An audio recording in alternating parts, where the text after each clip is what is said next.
Olá, minhas queridas, bom dia, tudo bem com vocês? Espero que esteja excelente. Eu sou Gabriela, sou serva na CN Messejana. Mais uma vez estou aqui para compartilhar com vocês essa palavra maravilhosa que é a de Provérbios. Esse momento foi inspirado por Deus na vida da nossa pastora e é uma honra estar aqui compartilhando com vocês e aprendendo mais e mais de Deus aqui. E hoje nós vamos falar sobre Provérbios 20. Então vamos começar a leitura, certo? Que diz assim: o vinho é zombador e a bebida fermentada provoca brigas. Não é sábio deixar-se dominar por eles. O medo que o rei provoca é como o do rugido de um leão. Quem o irrita põe em risco a própria vida. É uma honra dar fim a contendas, mas todos os insensatos envolvem-se nelas. O preguiçoso não ara a terra na estação própria, mas na época de colheita procura e não acha nada. Os propósitos do coração do homem são águas profundas, mas quem tem discernimento os traz à tona. Muitos se dizem amigos leais, mas o homem fiel, quem poderá achar? O homem justo leva uma vida íntegra. Como são os felizes os seus filhos? Quando o rei se assenta no trono para julgar, com um olhar imiúça todo o mal. Quem poderá dizer, purifiquei o coração, estou livre do meu pecado? Pesos adúlteros e medidas falsificadas são coisas que o Senhor detesta. Até a criança mostra o que é por suas ações, e o seu procedimento revelará se ela é pura e justa. Os ouvidos que ouvem e os olhos que veem foram feitos pelo Senhor. Não ame o sono, senão você acabará ficando pobre. Fique desperto e terá alimento de sobra. Não vale isso, não vale isso, diz o comprador, mas quando se vai, gaba-se do bom negócio. Mesmo onde há ouro e rubis em grande quantidade, os lábios que transmitem conhecimento são uma rara preciosidade. Tome-se a veste de quem serve de fiador ao estranho. Sirva ele de penhor de quem dará garantia a uma mulher leviana. Saborosa é a comida que se obtém com mentiras, mas depois da areia na boca. Os conselhos são importantes para quem quiser fazer planos, e quem sai à guerra precisa de orientação. Quem vive contando casos e não guarda segredo, por isso evite que fale demais. Se alguém amaldiçoar seu pai ou sua mãe, a luz da sua vida se extinguirá na mais profunda escuridão. A herança que se obtém com ganância, no princípio, no final não será abençoada. Não diga, eu farei pagar pelo mal que me fez. Não faça isso. Espere pelo Senhor. Ele dará a vitória a você. O Senhor detesta pesos adulterados e balanças falsificadas, não o agradam. Os passos do homem são dirigidos pelo Senhor. Como poderia alguém discernir o seu próprio caminho? É uma armadilha consagrar algo precipitadamente e só pensar nas consequências depois que se fez o voto. O rei sábio abana os ímpios e passa sobre eles a roda de debulhar. O espírito do homem é a lâmpada do Senhor e vasculha cada parte de seu ser. A bondade e a fidelidade perseveram o rei por sua bondade. Ele dá firmeza ao seu trono. A beleza dos jovens está na sua força, a glória dos idosos nos seus cabelos brancos. Os golpes e ferimentos eliminam o mal, os açoites limpam as profundezas do ser. Que palavra abençoada, né, minhas queridas? No verso 1, ele já fala ali do vinho. O vinho é zombador e a bebida fermentada provoca brigas. Não é sábio deixar-se dominar por eles. O vinho realmente ele é uma maldição para o homem. Se nós queremos essa sabedoria, devemos nos afastar do álcool, porque realmente o álcool ele destrói a sabedoria, ele destrói a vida de uma pessoa, a vida de uma família. Ele é algo que deve estar longe de nós, para que nós fiquemos dentro dos planos de Deus. No verso 2 também fala assim: o medo que o rei provoca é como o do rugido de um leão. Quem o irrita põe em risco a própria vida. Que não venhamos provocar a ira das pessoas, qualquer pessoa, seja nosso marido, seja nosso chefe no trabalho ou algum líder nosso. Porque fazendo isso, nós iremos pecar contra nós mesmas. Algumas palavras por nós ditas vão gerar contenda, desavenças no nosso lar, no trabalho, na casa do Senhor. Então nós temos que usar de sabedoria, nós temos que ser prudentes, ter o autocontrole, domínio próprio, porque a ira em nós, ela não traz coisas boas, ela traz maldição. ela não nos deixa ser usadas pelo Senhor. Então, para que venhamos agir com sabedoria, agir de acordo com a vontade do Senhor, que possamos não nos irar com ninguém, pensar antes de falar. No verso 3 também fala assim: é uma honra dar fim às contendas, mas todos os insensatos envolvem-se nelas. Mais uma vez, continua dizendo que é honroso para o homem, né, se desviar dessas questões de intriga, que nós devemos ter calma, que devemos ignorar certas provocações. Isso é importante. Quando a gente dá lugar a essas provocações, a gente acaba pecando, agindo de uma forma errada. Então, a mansidão, a tranquilidade diante dessas provocações que as pessoas nos trazem, que a vida nos impõe, nós temos que exercer isso na nossa vida cristã. No verso 4 também fala assim: o preguiçoso não ara a terra na estação própria, mas na época da colheita procura e não acha nada. Mais uma vez a palavra, né, do Senhor aqui em Provérbios fala sobre o preguiçoso. O preguiçoso, ele não é bem sucedido em nada que ele faz, porque ele faz com preguiça, né? Ele não faz de todo o seu coração, ele não faz com vontade, não faz com zelo, não faz bem feito e nem sequer, muitas vezes, nem faz. Então, sempre os versículos na Bíblia, eles nos incentivam ao trabalho. O trabalho, ele é visto realmente como uma bênção de Deus para as nossas vidas. Nós seremos abençoados, sim, por Deus, mas nós temos que buscar, né, aqui na terra, o nosso trabalho, as nossas bênçãos materiais, né? E assim Deus vai nos abençoando cada dia mais. No verso 7 também fala assim: o homem justo leva uma vida íntegra. Como são felizes os seus filhos. Palavra linda. Nós somos e devemos ser exemplos para os nossos filhos. As nossas atitudes de hoje vão repercutir daqui a alguns anos na vida do nosso filho, na vida da nossa geração. Se nós somos justos, se nós somos íntegros, se nós somos honestos, nós iremos ensinar os nossos filhos a serem também.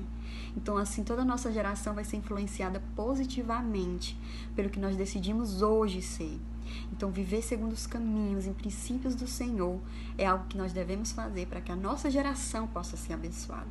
Os nossos filhos possam repercutir todas essas nossas ações. Então, se você deseja que os seus filhos e os filhos dos seus filhos sejam abençoados por Deus e sigam os seus caminhos, então decida hoje ter toda a vida de Jesus como exemplo, toda essa integridade cristã na sua casa, na sua vida e na sua família. No versículo 9 também fala assim: quem poderá dizer, purifiquei o coração, estou livre do meu pecado? Quem é essa pessoa que vai poder dizer que está com o coração limpo, que já purificou do seu pecado, né? Aqui ele coloca as nossas atitudes e das outras pessoas com um olhar diferente. Por exemplo, quando criticamos algumas pessoas que por muitas vezes fazemos a mesma coisa. Então, tanto vemos a crítica da pessoa e também muitas vezes criticamos. Então, nós temos que olhar com uma forma diferente. Nós não temos que criticar as pessoas. Nós temos que orar por elas. Você também pode compartilhar com ela a sua visão sobre a palavra de Deus. Por exemplo, se ela está fazendo uma coisa errada e você tiver intimidade com essa pessoa, você pode chegar para ela e falar mediante a palavra do Senhor o que é o correto. Mas se ela receber, ela é sábia. Se ela não receber, ela é tola. Aí já é entre ela e Deus. Você fez a sua parte como cristã, como cuidar dessa pessoa com amor, ensiná-la com amor. Então a sua parte foi feita. Então, que nós possamos olhar para os nossos pecados, para as nossas atitudes, antes de olhar para as das outras pessoas, antes de julgar. Nós temos que olhar para as pessoas com um olhar de graça, com um olhar que Jesus enxergaria, e não julgar. No verso 10 também fala assim: pesos adulterados e medidas falsificadas são coisas que o Senhor detesta. Muitas vezes nós usamos um peso para alguma coisa que fazemos e outro peso para aquilo que os outros fazem. Nós temos que entender que não existe pecado menor ou pecado maior aos olhos de Deus. Tudo é pecado, tudo fere ao coração do Senhor. Então, se nós falamos de uma forma ríspida com alguém, e essa pessoa vem falar conosco de forma ríspida também, ali a gente já acha um absurdo. Meu Deus, né? Como é que pode aquela pessoa falar comigo daquele jeito, aquele irmão falar comigo daquele jeito, teu servo? Como é que pode o meu esposo que diz que me ama falar comigo dessa forma? Mas muitas vezes nós não percebemos quando nós falamos também de forma ríspida com as pessoas. Então a palavra de Deus, ela fala que é abominável aos olhos do Senhor essa atitude, esse julgamento, essa forma de pensar. Nós não devemos apontar o erro do outro, nós temos que olhar para nós mesmos, vermos se estamos fazendo semelhante ao que Jesus faria, porque assim é a vontade dele para nós. No verso 11 também continua falando: até a criança mostra que por suas ações, o seu procedimento revelará se ela é pura e justa. Nós seremos conhecidos pelas nossas obras, por aquilo que nós temos feito, dito, agido. Então as nossas ações mostram quem nós somos interiormente, quem nós somos perante os olhos do Senhor. Então quando nós julgamos ou quando nós decidimos ouvir em vez de criticar, quando nós olhamos para nós mesmas antes de olhar os erros do outro, quando nós julgamos com 2 pesos e 2 medidas diferentes, todas essas atitudes demonstram para Deus se o nosso coração está puro, está reto. Deus conhece a nós profundamente, conhece os nossos pensamentos. Então nós não temos como enganar o Senhor, não temos como enganar os seus olhos. Os seus olhos estão sobre nós. Cabe a nós estar com os nossos olhos no Senhor, mediante a sua palavra. Então que nossas ações possam demonstrar um caráter verdadeiramente cristão, um caráter de graça, um caráter de amor de Deus. É isso que o Senhor quer para nós. No verso 3 também fala assim: não ame o sono, senão você acabará ficando pobre, fique desperto e terá alimento de sobra. Mais uma vez o Senhor continua falando sobre o preguiçoso, né? Nós não devemos amar o sono, para que não venhamos empobrecer. Ou seja, há tempo para todas as coisas. Deus quer que estejamos atentos às oportunidades, que nós vamos trabalhar e fazer a nossa parte, porque assim nós vamos colher o melhor dessa terra. Muitas vezes nós vemos alguns ímpios, né? Pessoas que ainda não declararam o Senhor como seu único e salvador, terem muitas condições, serem abençoados financeiramente.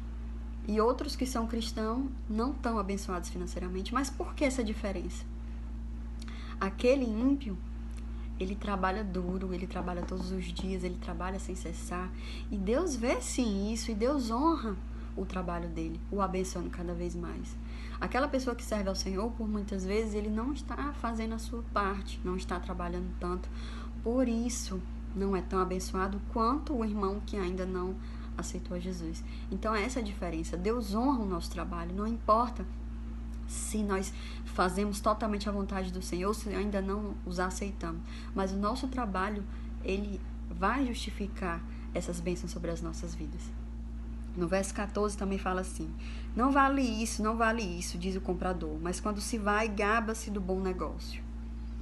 A palavra de Deus, ela nos ensina a ser justos nos nossos negócios, porque um bom negócio realmente ele é bom quando ele é para as duas partes, né? Quando as duas partes ficam satisfeitas, quando as duas ganham justamente. Então não é agradável aos olhos do Senhor nós ganharmos injustamente sobre outras pessoas, colocarmos preços além do que realmente vale, porque ali nós estamos fazendo algo errado, algo que não é do agrado de Deus.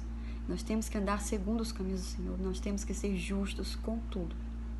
No verso 17 também fala assim: saborosa é a comida que se obtém com mentiras, mas depois da areia na boca. Tudo que plantamos, nós iremos colher, tanto para o bem quanto para o mal. E tudo que fazemos hoje vai nos trazer consequências. As nossas atitudes, as nossas decisões, as nossas escolhas vão nos trazer consequências. Então, que possamos ter decisões assertivas, mediante a palavra de Deus, decidir fazer a vontade do Senhor, primeiramente. No verso 19 continua falando assim: quem vive contando casos não guarda segredo, por isso evite quem fala demais. O fofoqueiro, ele é condenado por Deus. Deus não gosta de fofoca, Deus não gosta de intriga, de contenda. Então nós não devemos estar perto de pessoas assim, realmente é algo destrutivo. Nós devemos pensar bem antes de falar de alguém. Nós temos que pensar o seguinte: se formos falar de alguém, é verdade que eu vou falar daquela pessoa? É positivo que eu vou falar dessa pessoa? Vai contribuir para edificar a vida daquela pessoa? Vai contribuir para edificar a minha vida? Se não for, melhor não falar. Que não viemos falar, que viemos orar pelaquela pessoa. Que viemos então falar de Cristo, que viemos falar da sua palavra, das suas maravilhas, das suas promessas. Tem tantas coisas boas para a gente falar, não é verdade? Então não adianta. Nos versos 20 e 22 também fala assim: Se alguém amaldiçoar seu pai ou sua mãe, a luz da sua vida se extinguirá na profunda escuridão. A herança que se obtém com ganância do princípio, no final não será abençoada. Não diga, eu o farei pagar pelo mal que fez. Espere pelo Senhor, Ele o dará a vitória. Então, fala sobre essa palavra de maldição lançada, né? Que nós não temos que fazer isso, nós não temos que lançar palavras de maldição, mas sim palavras de bênção. Não temos que ser pessoas amargas, mas sim pessoas direcionadas pelo Senhor para falar coisas boas, para falar das promessas de Deus. Nós temos também que esperar a nossa herança, o tempo certo da nossa herança. Aqui fala na palavra do Senhor que a herança às pressas, no fim, não vai ser abençoada. Como o filho pródigo, por exemplo, que pegou a sua herança, mas ele foi infeliz nas suas atitudes. E depois ele reconheceu e voltou para a casa do pai arrependido. Que nós não venhamos ser igual ao filho pródigo, que nós possamos esperar o tempo certo do Senhor, esperar o tempo certo da promessa, da herança. E também que nós não venhamos nos vingar. A vingança, a justiça vem de Deus, é Ele quem nos justifica. É o Senhor quem faz justiça por nós. Nós não precisamos mover uma palha. Deus nos justifica. Deus é quem vai efetuar o juízo. Deus é quem vai mostrar por você a justiça dele. Então, que não venhamos efetuar a vingança, que nós venhamos deixar Deus trabalhar na nossa vida. A nossa função, a nossa tarefa, a nossa missão é amar as pessoas, é respeitar as pessoas, é cuidar um dos outros. E não julgar, e não se vingar, e não procurar a maldade, mas sim a bondade que Deus quer que venhamos ver em cada um. No verso 24, Salomão diz também: os passos do homem são dirigidos pelo Senhor. Como poderia alguém discernir o seu próprio caminho? Vamos lá. Deus dirige nossos passos. Então, se nós permitirmos, se nós confiarmos, se nós abrirmos o nosso coração para Deus, Ele vai nos mostrar o caminho. Salmos 37, 23, ele fala assim, que os passos de um homem, eles são bons, são confirmados pelo Senhor, são deleites no caminho do Senhor. Então, ou seja, minha querida, o Senhor, Ele dirige nossos passos. Deus tem prazer em estar perto de nós, em guiar-nos pelos seus caminhos, em guiar as nossas vidas. Deus tem prazer em atender as nossas orações, se assim for do agrado dEle, em dar aquilo que nós necessitamos. Deus atende a nossa oração, Ele faz a vontade dEle em nossas vidas. Ele faz infinitamente mais do que pedimos e do que pensamos. Deus nos ajuda a manter de pé, Deus nos dá segurança, Deus nos dá força para vencer as tentações. Então, que nossa oração de todos os dias seja pedindo essa presença do Senhor em nossas vidas, que Ele nos guie em seus caminhos, Ele faça a sua vontade em nós. E no verso 28 também fala assim, a bondade e a fidelidade perseveram o rei. Por sua bondade, Ele dá firmeza ao seu trono. Quando nós somos fiéis ao Senhor, quando nós somos justos, quando nós somos honestos aos olhos de Deus, Ele nos surpreende com o seu melhor. O melhor de Deus para as nossas vidas sempre é melhor do que nós queremos. Então, assim, muitos caem porque deixam de ser fiéis, porque deixam de amar, porque deixam de ser justos, porque deixam de ser honestos para com Deus, para com seu irmão, para com sua família. Como diz na palavra do Senhor, aquele que está de pé, cuide para que não caia. Se nós nos desviarmos dos olhos do Senhor, da graça de Cristo, deixarmos de ser fiéis, íntegros, nós iremos cair sim em tentação. E Deus não quer isso para nós. Ele quer que venhamos nos fortalecer nele. Ele quer que nós venhamos deixar Deus nos guiar, firmar os nossos passos, dirigir nossos caminhos, para que nós possamos desenvolver esse caráter de servo fiel, para que possamos realmente ser imitadores de Jesus, seguir os passos de Cristo, enxergar as pessoas como Jesus enxerga, ter integridade nas nossas ações, bondade, sermos justos, sermos fiéis, sermos mansos, termos esse domínio próprio das nossas vidas, amar as pessoas como Jesus amou, olhar com essa graça que Jesus olha. Você gostaria, minha querida, de ter essas atitudes em sua vida? De ser mais parecida com Jesus a cada dia? Esse é um exercício diário que nós temos que fazer nas nossas vidas. Afinal, nosso Deus, Ele é perfeito, nosso Jesus, Ele é perfeito. E nós temos que buscar todos os dias essa perfeição do nosso Senhor, para que venhamos ser bem-sucedidas em tudo que viemos a fazer, para que venhamos viver bem e venhamos alcançar um dia essa graça de estar com Deus, de estar com o nosso Senhor, lá nas mansões celestiais. Vamos orar? Senhor Jesus, meu Deus, meu Pai, muito obrigada, meu Deus, pela essa oportunidade de meditar na Tua Palavra, de ter essa sabedoria que o Senhor transmite. Muito obrigada, Deus. Que nós possamos ser verdadeiramente Teus imitadores, que nós possamos fazer a Tua vontade, que nós possamos ser mulheres sábias, mulheres íntegras, honestas, justas, que possamos seguir os Teus caminhos, que não venhamos nos desviar um só segundo da Tua presença. Deus, vem nos usar conforme a Tua vontade, vem nos capacitar para a Tua obra.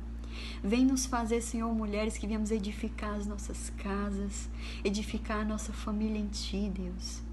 Em nome de Jesus, Pai, que nós possamos ser cada dia mais parecidas contigo, fiéis a Ti, servas perseverantes no Teu amor, que o domínio próprio das nossas vidas esteja sobre nós, que nós venhamos fazer a Tua vontade e não a nossa, Deus. Que a cada dia, meu Pai, o Senhor possa nos moldar mediante a Tua vontade, Pai. Muito obrigada, Senhor, pela Tua presença nas nossas vidas, que a Tua presença seja abundante e que a nossa vida venha a ser guiada por Ti totalmente em tudo o que formos fazer. Em nome de Jesus, nós Te agradecemos por tudo. Amém. Graças a Deus. Muito obrigada pela oportunidade e até o próximo capítulo. Em nome de Jesus, fiquem na paz do Senhor. Amém.